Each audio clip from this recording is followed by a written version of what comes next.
Hej, Ivar Arpi här. Från och med nu är jag en del av Kvartal. Kul va? Det tycker jag i alla fall. Kanske lite oväntat, eller inte alls oväntat. Jag vet inte. Men nu är jag här i alla fall och jag har tagit med mig mina 2 poddar. För dig som följer Kvartal innebär det att du nu får ytterligare 2 poddavsnitt varje vecka. I podden Rak höger med Ivar Arpi så intervjuar jag framträdande politiker, akademiker eller författare. Eller bara människor som är intressanta på något sätt. Och i podden Under all kritik som jag har ihop med Anna-Karin Windham så slår vi både näven och handväskan i bordet om aktuella och rykande inaktuella händelser. Och båda poddarna utkommer som sagt en gång i veckan.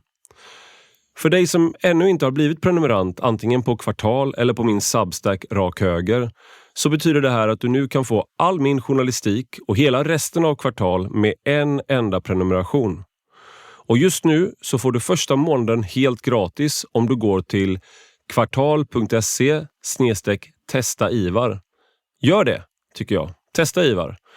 För då kan du lyssna på hela avsnitten av mina 2 poddar, helt reklamfritt dessutom. Och så får du hela Kvartals växande utbud på köpet, inklusive alla poddar i fullversioner och utan reklam, som du kan höra direkt i Kvartals app eller i exempelvis Podcaster eller Spotify. Eller där du väljer att lyssna på din podd. Så gå till kvartal.se/testa Ivar för att testa det nya och växande Kvartal helt gratis första månaden.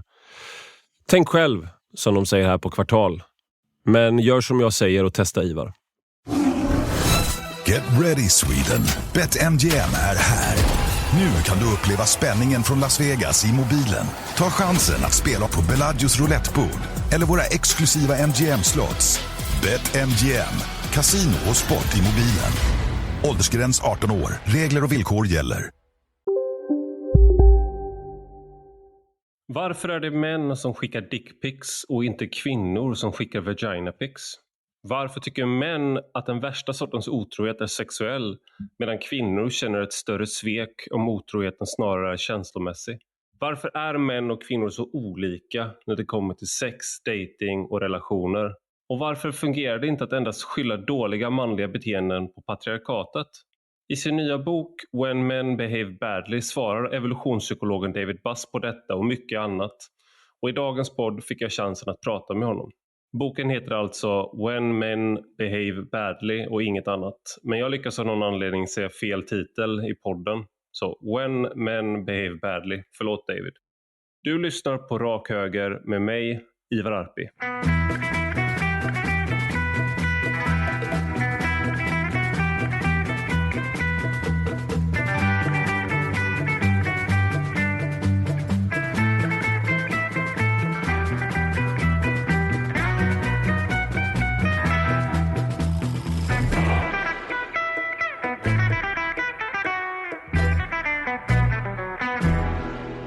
So welcome David Buss to Rak höger with me, Ivar Arpi.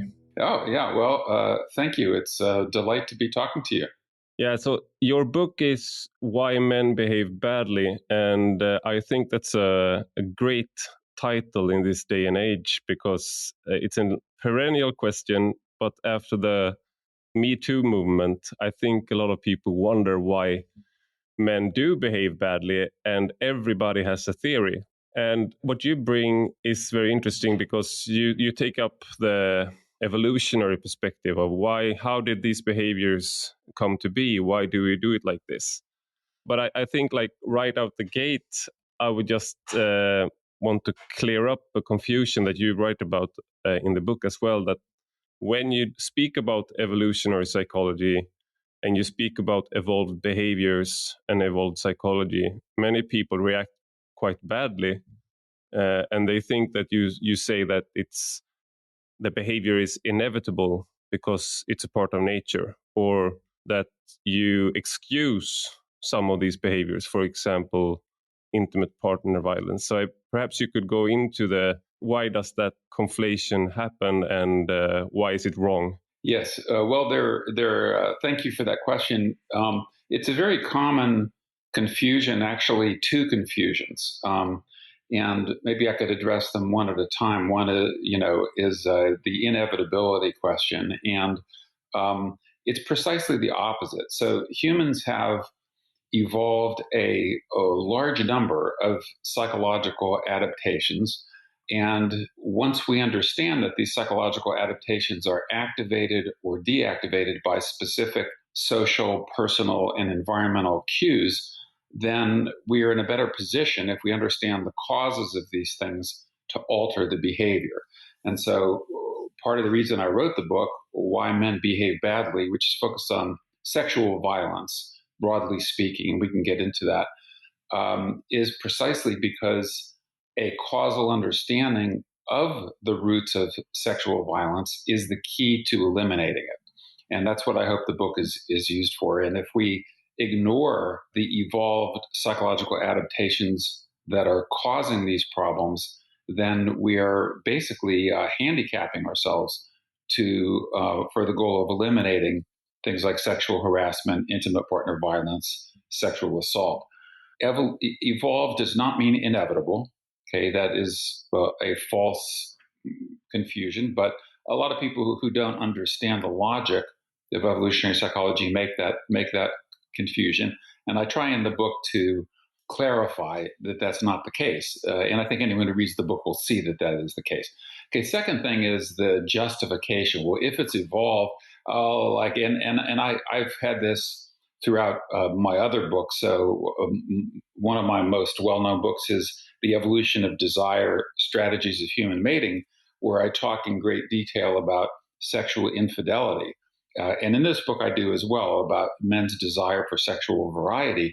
And so it would be a mistake to say, this man couldn't help cheating on his wife. His evolved psychology made him do it. Well, no, that's not the case. In fact, I had one man tell me precisely the opposite, that after he read my book, it helped him to remain more sexually faithful to his wife because he was married and he would find himself attracted to other women. And he interpreted that as, maybe I'm not in love with my wife anymore. But once he read my book, he realized, no, these are two different psychological adaptations, one for love, one desire for sexual variety. And so he realized when he was attracted to other women, no, it doesn't mean that I don't love my wife anymore. I still love my wife anymore. And so he was able to keep that in perspective and not act on his desire for sexual variety. So in this sense, I think it's not only understanding our evolved psychology and how they lead to behavior does not make it inevitable. In fact, I think it gives us greater individual control over which psychological adaptations we want to activate and which ones we want to keep quiet. I think your book does a very good job of first explaining, like the first part of the book is explaining the evolved differences between men and women and how we perceive the other sex and ourselves and also our interests on average. You have a caveat in the beginning, like when I speak about men and women, it's always with an added on average, but it will be cumbersome to use it in every sentence.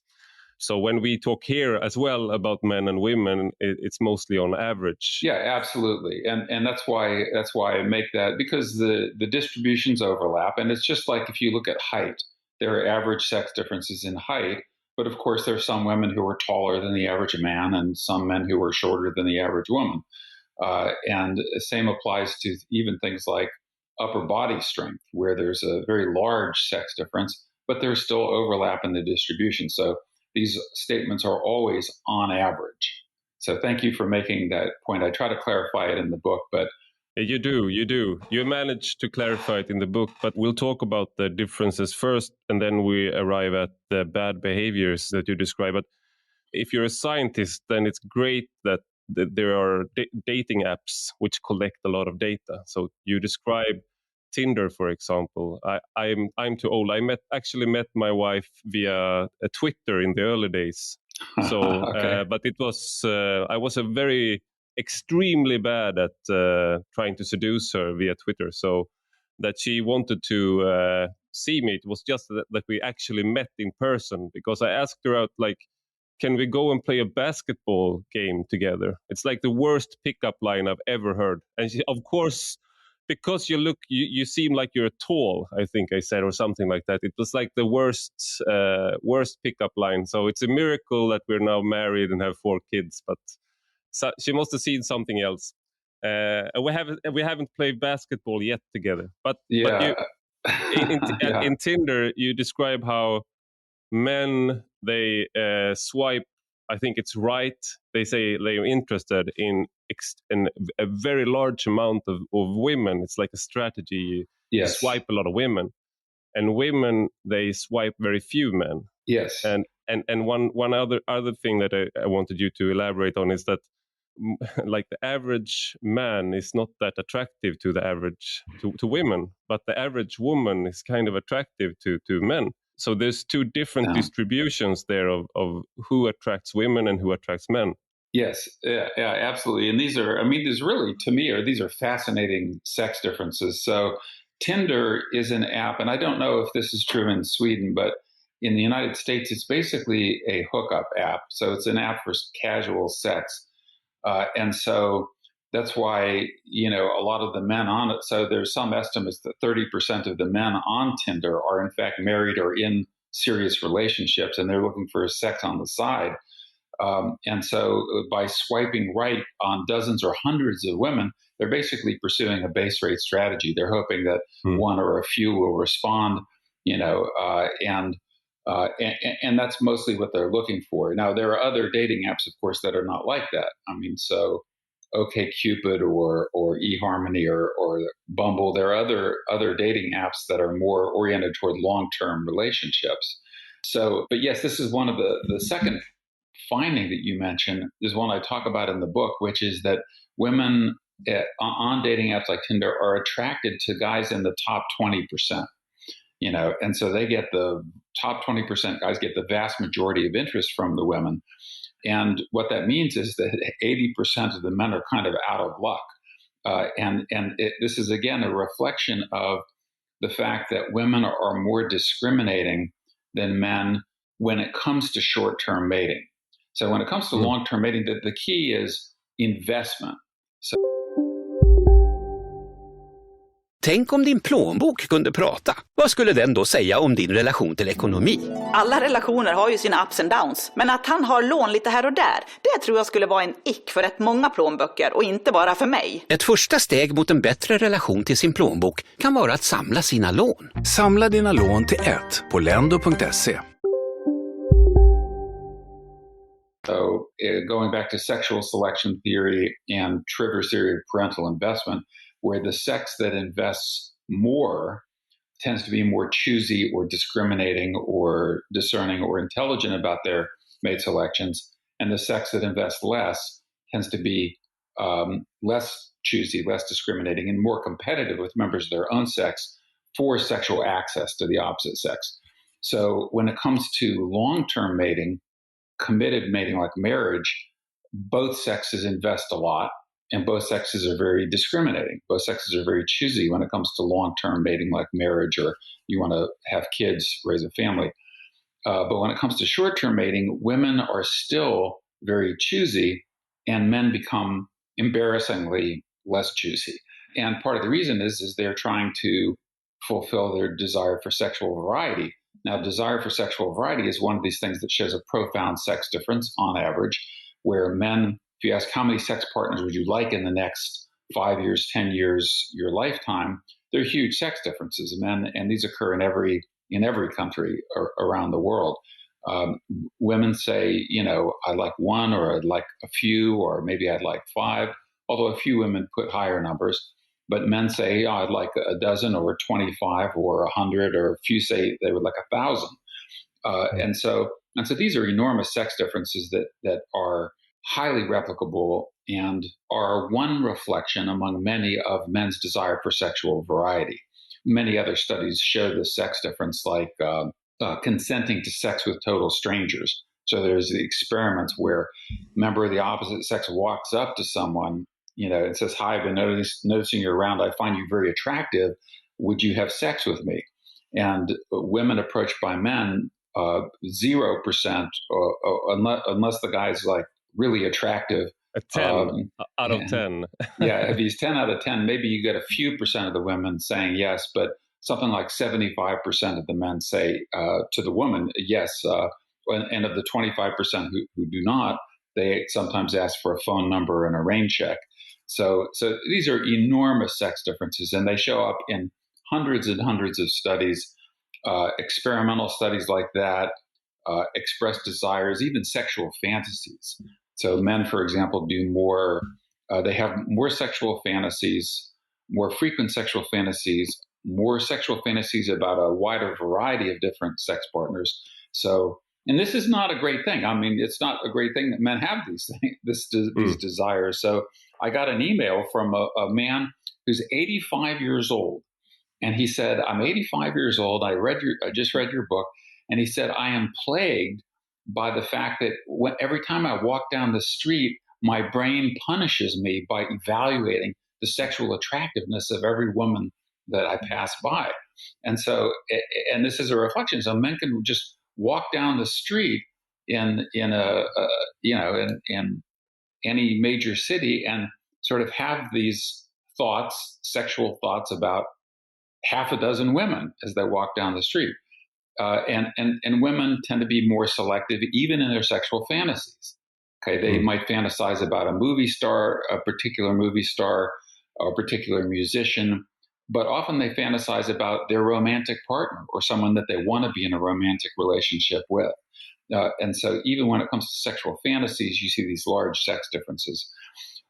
And there are sex differences that cause problems. I think this desire for sexual variety is one of the things that leads men into things like infidelity, and leads men even into things like sexual harassment, which is a topic we can get into, because you combine. I have anecdotal stories that confirm your scientific. I mean, it's just anecdotes, but yeah, please.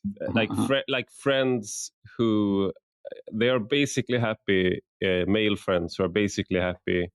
I mean, I'm skewed in my selection because I am, most of my friends are male, so I have more stories about men and their girlfriends, perhaps, but more about men. I've seen bad behavior up close.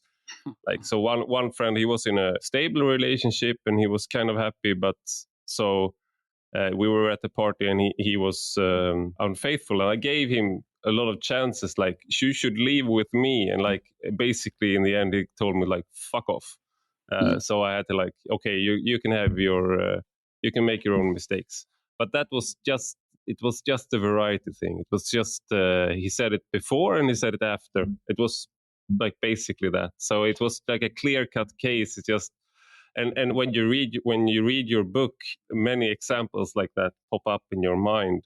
But also when it comes to the dating market, one thing the case you bring up, the study you bring up, when you have a stranger walks up to you and offers you sex, you also have the men sending unsolicited dick pics to women. Yeah, and it's one of the strangest phenomenon. At face value, it's very strange to me, but what's even stranger is that it was a feminist who was angry. So she tried out an experiment where she found it was not her own vagina, but she sent out unsolicited vagina pics to men. She just hi, and then she sent her vagina. And then she posted the responses. And 100% almost were happy and wanted to meet her. And they were oh, you're so beautiful. Yeah. So the response was, she thought that she would have what you describe as sexual disgust. That's actually something that men elicit in females quite a lot, at least when it comes to these things. And so she wanted to disgust the men, and she failed miserably. Yeah. Well, this is, I discussed this in the book, and it's a profound failure of mind reading. That is a profound failure of men to correctly understand female sexual psychology. That is, they think exactly as you described, when men see pictures of women's genitals or their naked breasts, they find those attractive and sexually arousing. And so they think, well, therefore women should find pictures of my genitals sexually arousing, but most of them don't. Most of them find it gross, especially the unsolicited ones. Women generally do not like receiving unsolicited dick pics. And so I talk about this in my class on human sexuality as well. And I tell the men, don't do it. And it's a way, and I actually was reading a story about this yesterday about a woman who's an influencer who gets every day a barrage of these dick pics and other kind of unsolicited images. And in a way, it's a form of sexual violence because the females, can't filter them out, at least on certain apps. So I think that men really need to understand female sexual psychology and the fact that it is not the same as their sexual psychology. And it's hard because we're stuck in the interiors of our own minds and our own brains. And so we have to make inferences about what's going on in the minds and brains of other people. And if there are other men, if you're a man and there are other men, then you have some clues about what's going on in other male brains. But when it comes to sexual psychology, we're really off base. And that applies both ways, by the way. Women also don't correctly understand male sexual psychology. And so I think knowledge about these on average sex differences in sexual psychology is critical to creating harmony between the sexes. And one thing that men do is that they have a misperception of how attractive they are. And what, like, if you have it from a scale of 1 to 10, if you're actually a 6, you might have it's more prevalent that men have a self-perception that perhaps they are an 8. Yes. So when they see an 8, they think that they are on par. And you also have like men punching above their pay grade or trying to much more. Yes. Yeah. And it's important to recognize. Hej, Ivar Arpi här. Vi på Rak Höger får inget pressstöd. Vi tar inte emot pengar från någon intresseorganisation eller lobbygrupp. Så det är endast tack vare er prenumeranter som vi kan fortsätta vara självständiga röster i en konform samtid. Men för att det ska fungera behöver en del av er som inte redan är det bli betalande prenumeranter. Så gå in på enrakhoger.se/subscribe och välj vilken prenumeration som passar dig bäst. För 5 euro i månaden eller 50 om året får du tillgång till allt material på Rak Höger. Vi hörs nästa avsnitt igen.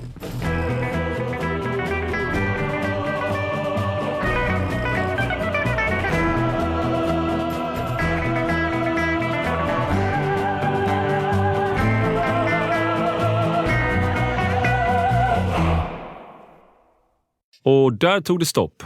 Ja, Ivar Arpi här igen. Om du vill höra resten av den här podden så måste du vara prenumerant på Kvartal, som jag nu har blivit en del av. Om du redan är prenumerant på min Substack Rak Höger så blir du nu automatiskt prenumerant på Kvartal och kan logga in i Kvartals app med din mailadress. Så kolla din mail för mer information. Men om du inte ännu är prenumerant på Rak Höger eller Kvartal så kan du testa att bli det i en månad helt gratis på kvartal.se/testaivar. Så för att testa mig, mina poddar, mina texter och resten av Kvartals texter och poddar gratis första månaden, gå till kvartal.se/testaivar så kan du börja med att höra resten av den här podden. Nu är vår Leo Jackpot uppe i 480 miljoner kronor. På Leo Vegas. Ladda ner vår app och spela de mest populära spelen som Pirates 4, Lightning Roulette och Starburst. Välkommen till Leo Vegas, Sveriges mobilkasino. Åldersgräns 18 år. Regler och villkor på leovegas.se.